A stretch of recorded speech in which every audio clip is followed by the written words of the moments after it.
Ferdinand Bongbong Marcos Jr.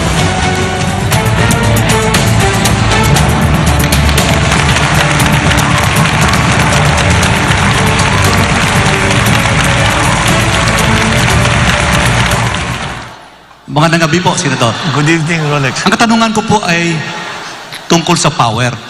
Alam niyo po, yung IPIRA, hinati yung bansa natin. Electric Power Reforms Industry Act, IPIRA. Ngayon po, ganito. Recently, ang Malacanang po ay naglabas. Pinirmahan ng Pangulo, Executive Order 164, adding nuclear power to the energy mix. And among others, to study the viability kung pwede pa natin i-operate yung BNPP at ang iba pang mga facilities para sa paggamit ng nuclear energy. Pwede mo malaman kung ano yung isip nyo po tungkol dito? Kasi po mangyayari sa sunod na termino, ang 18 milestones. Ito po yung unang hakbang lamang. Marami talagang pinag-uusapan. Energy is hard. Ito, aaminin ko sa inyo, talagang pinag-aaralan ko, napakahirap ayusin. Dahil nga, yung ating sistema, the IPIRA law, marami talaga nakakontain dyan na kailangan pag-aralan ulit. Because ang reklamo sa buong bansa, both na consumers lamang at saka yung mga negosyante. Kasi lagi natin napapag-usapan mga foreign investors na nagre-reklamo sa power, pati local investors. Kaya ang investment sa Pilipinas is not capital intensive. Yung mga investment sa Pilipinas short term lang, kuminsan hot money lang ang pumapasok, pasok-labas lang yan. It doesn't build anything. So that is it. It is a major problem. At kung titignan natin ang mga projection sa pangyayari, ngayon just as a perfect example, narinig na siguro naman ng lahat, na sinasabi na baka sa eleksyon magkakaroon ng brownout. Kaya dahil nasa gitna na tayo ng summer, ng tag-araw. Kaya yan ang maliwanag na maliwanag, kulang na talaga ang power supply doon sa ating requirements. At saka, yung idadagdag pa dapat natin para makapag-industrialize tayo ng mabuti. Kaya it's something that has to be attended to. In other words, kailangan natin lahat. Kailangan natin lahat ng makuha natin na power sources para mabigyan tayo ng mas mura at mas malawak at mas reliable na power supply. Ngayon, maaari nating i-expand yung ating hydro, expand natin yung ating geothermal, but there's a very simple idea when it comes to the energy sector. It's something called the base load. The base load is the load that never goes away. The demand that never goes away.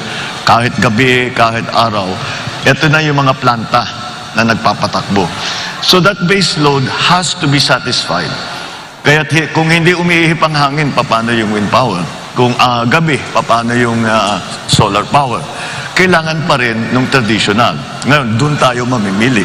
Although it's not traditional for the Philippines, nuclear power is already considered a traditional power source. So it has to be looked into. Yung sa BNPP, nag-offer na, because if you, ang Korea has, I believe, 5 sister plants to the Westinghouse plant in BNPP. And they have offered, I always say it's ironic that the names of their plants are Core 1, Core 2, Core 3, Core 4, Core 5. Pero hindi tayo nagkaroon kahit isa. But they have offered to come with their technical people, and they have offered to come to give us an idea. Pwede pa ba ito? Because kahit pa paano, the BNPP, the Bataan Nuclear Power Plant, was supposed to go online with 650 megawatts in 1986. That's a long time ago. Marami ng bagong technologies, marami ng bagong requirements. So we'll see. We have to. I think we should be open to our Korean friends to come and to tell us if this is still viable or you have to do something else. When it comes to nuclear power as an idea, well, let's just follow the science. Because dito naging political sa Pilipinas. It's also political in other places, but in our particular case, the reason we have no power plant, nuclear power plant at all is pure politics. Did not really follow the science. So we have to look into it because even after Fukushima, when everybody was saying nuclear power is going to, we have to rethink, we have to, kailangan natin pag-aralan ulit yan, mukhang delikado. Walang nagbago ng kanilang pagplano na pagpatayo ng nuclear power plant kahit saan. Amerika tuloy-tuloy pa rin. Sa France, the majority of their power is already created by nuclear power. So in the other countries, ganun din. So I still think that it's something we should examine. There are many new technologies. One of the ones that we keep reading about are the modular nuclear power plant. They start with a small one. Gusto mong palakihin, bumili ka ulit ng module, ikakabit mo, palaki mo ng palaki hanggat gusto mo. Siguro naman kaya natin patakbuhin ang nuclear power plant. Wala naman, there's no reason na bakit hindi kaya ng Pilipino na magpatakbo ng nuclear power plant. So, it's something that should be part of the mix. Kasama diyan is COP26, where we decided to cut down on coal-fired power generation. And what happened, nagtaasan ng presyo kasi walang kapalit sa renewable. Ibig sabihin, yung mix ng renewable at saka traditional, kailangan talaga natin, we have to decide once and for all, what is the mix that is good for the Philippines. I think it's not going to be a static point. I think as years go on and we develop renewables, we develop other sources of power, that mix is going to slowly shift towards renewables, hopefully, because that's what we want because of climate change. But nonetheless, that mix is still something that's up in the air that we haven't really determined what is proper and appropriate for the Philippine setting. But to make a short answer to your question, is that lahat kailangan natin. Kailangan natin palakihin ng hydroelectric, kailangan natin palakihin yung geothermal, kailangan natin paramihan ng mga power plant, kailangan natin tumingin sa mga bagong technologies, wind farm, solar, kailangan natin tingnan ng nuclear. At kung kailangan talaga, di balikan natin oil-fired. But oil-fired has become less and less attractive because of what's happening in the volatility of oil prices, especially in the last 2-3 years. Then with this new development in Ukraine, talagang kailangan pag-isip-isipan natin na mabuti. Kasi baka maipit tayo, pag tumaas na naman yan, hindi natin maipatakbo yung planta natin, balik na naman tayo sa dati, nasa brownout na naman tayo. Now we have lots of coal here in the Philippines. The Chinese claim to have good enough technology. I've actually visited one of their coal-fired plants that na malinis na, that they're able to extract the carbon and they're able to dispose of the carbon properly. So all of these things we need to look into. Lahat yan kailangan natin. Well, after the generating companies, meron po tayong Transco. Marami reklamo sa Transco. Senador, open ba kayo sa idea na katulad ng tubig, may west sector operator, may east sector operator, chachap-chap natin ang Transco? I don't think so. May economies of scale yan eh. Ang business model ng high tension na delivery na ginagamit ng Transco is the same as a tollway. You maintain the tollway, you collect toll, and that's how you pay for what you build. That's the same thing that Transco should be doing. Yun lamang, siguro na hindi sapat. Sa amin lang, marami kaming pangangailangan dyan sa Transco. We were hoping to build a high-tension cable from Ilocos Norte to directly export the power we are producing via windmills directly to Manila because that's where the demand is. And it's more profitable for us. But hanggang ngayon, hindi pa nangyayari. And I'm not sure, I'm not privy to the board meetings and the discussions going on in Transco. So I do not know quite why wala pa yan. But yes, it really should be a simple operation na kaya. Madali lang naman patakbuhin dapat yan. Kaya pag-aralan natin kung bakit nagkakaganon. You mentioned IPIRA. We have to look back at IPIRA. I think IPIRA might already have at least certain provisions in IPIRA are already obsolete. As a matter of fact. Senator? Yes. I hope you don't mind. I'd like to switch topics a little bit because we have a short period to ask about so many issues. All right. I'd like to ask about agriculture because you've mentioned that in the last time you were here. One of the biggest problems that this sector is facing is the aging of farmers. Yes. One study I've read said that their average age is between 57 and 59. And the worst thing is their children don't want to go into agriculture. And this observation is supported by declining enrollment in agricultural programs of SUCs across the nation. And last, the Secretary of Agriculture last year said that we may be facing a critical shortage of farmers in as little as 12 years. And he said this last year. So maybe you'd like to share with us what your plans are regarding this issue. Regarding the age of farmers getting older, not only are they discouraged to come in, their parents who are farmers, they say, wag na kayong pumasok dito, napakahirap ng buhay dito. Mag-aral kayo, pumunta kayo sa Manila, pumunta kayo sa city, dyan kayo magpagaling para hindi nyo na kailangan daanan itong dinadaanan namin. That's the state of the agriculture in the Philippines today. As a general rule, as a general concept, I think we have to really shift already from what is essentially still mom and pop operation and talk about agribusiness and talk about the industry of agriculture. And there are many things that we need to do to achieve that, to get to that point. See, let's go back to the issue of the age of our farmers and the young people who are not going into agriculture.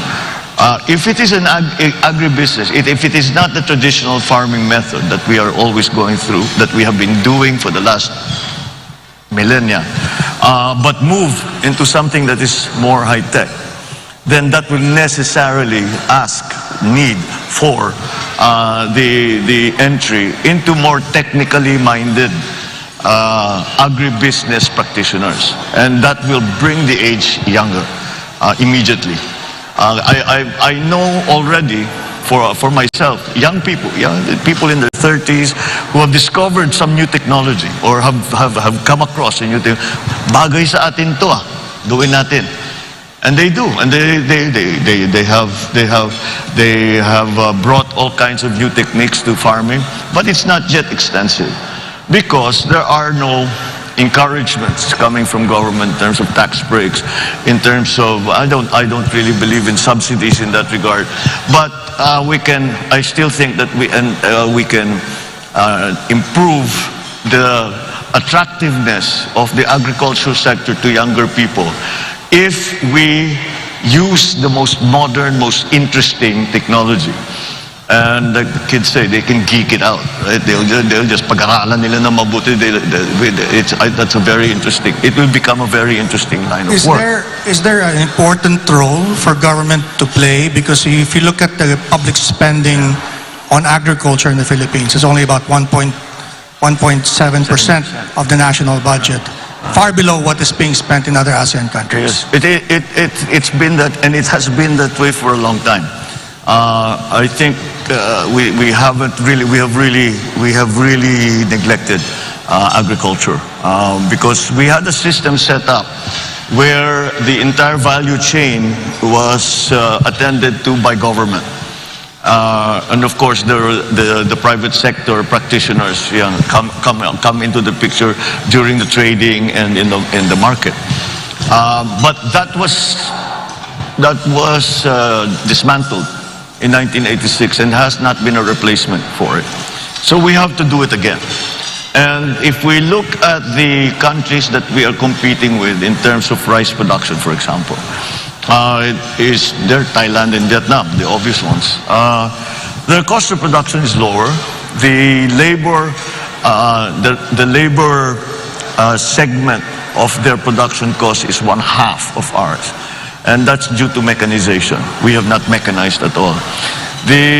It's going to take, it's not a simple thing because we have to organize now to be able to mechanize properly, to use the big machines, the big tractors, the big harvesters, yung nakikita natin sa ibang bansa na ginagamit, nakalaki-laki, na ang bilis-bilis, siguro sa isang araw, ilang hektarya na nakocover nila. Pero ang average na land holding dito sa Pilipinas is less than 1 hectare. So hindi mo magamit yung mga ganung klaseng makina. So the way to do it, or the way we did it in Ilocos, was we organized the cooperatives. And in that way, we were able to take full advantage of economies of scale. And I think that's what we need to do here in the Philippines now. But there are other things that need to be done as well. We have, I think the fact that we are importing galunggong has been made very, very public. It's been very, very clear that it is quite a surprise for us to get into that situation. But again, it really comes from a neglect in the agricultural sector. So the things we have to do the research and development for the new varieties, for the new yung nag-aalaga ng hayop, paano yung gagawin yung pagkalat ng mga inahin. Again, these are different schemes that we have to put together. In our fisheries, there is a very, very good potential for us kung ayusin lang natin ang ating kinukuhanan ng isda. Number one, bigyan natin yung mga mangingisda na mas malaking bangka. Maliliit lang yung bangka nila eh. And they have to go out already 12 kilometers kasi overfish na dito sa loob. And then of course, patrol so that maraming nagpo-poach sa atin. So we have to have all the best techniques and technologies for our farmers and for our fishermen. Fisher folk. So that's just the beginning of it. And then the support. Now, one of the biggest problems that the agricultural industry is facing right now in terms of crops is urea is 2,500 pesos now. And we know of many areas where farmers just didn't plant. And that kills our production. Taas na naman ang importation natin. Because kung minsan, kung kulang talaga. Kung pabayaan mo yan, tataas naman ang presyo, hindi na kaya ng tao. Kaya talagang kailangan ayusin yung agrikultura. So you have to support, the government has to support that. This question of urea, for example, siguro ang gobyerno na ang bibili in bulk. Hundreds of tons of urea, and then isama na yan sa production loan bago planting season. Magbibigay ka ng production loan sa farmer. Yung iba pera, yung iba seedlings, yung iba abono, the fertilizer, at saka yung pesticide.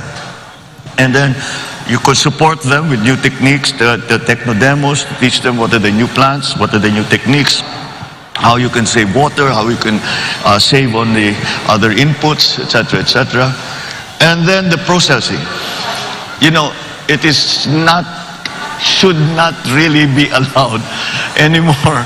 Dapat in the year 2022, dapat wala na tayong nakikitang palay na tinutuyo sa highway.